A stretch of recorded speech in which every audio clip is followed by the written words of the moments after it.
حامدا ومصليا ومسلما أما بعد فأعوذ بالله من الشيطان الرجيم بسم الله الرحمن الرحيم.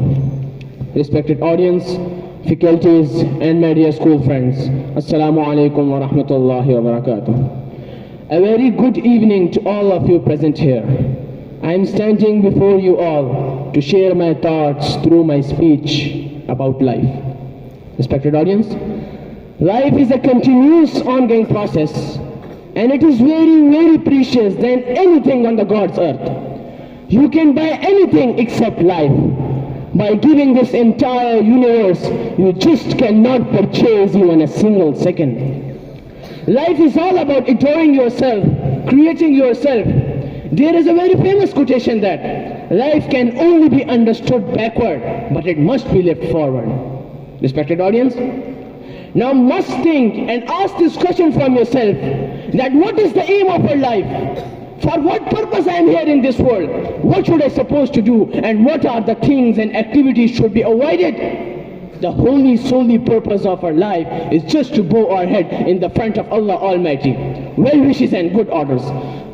This is the only and one aim of our life, and this aim of our life is being clearly spelled out in the holy book Al-Quran by Allah subhanahu wa ta'ala.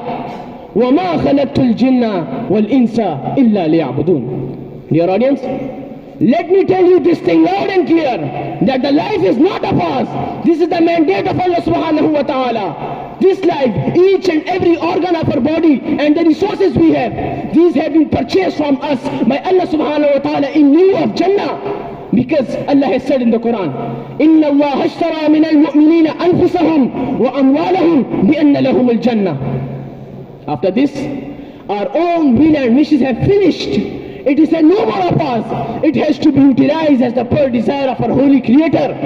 There will be respect, respite and peaceful life enjoyed with all you desire and facilities over here and in the life hereafter.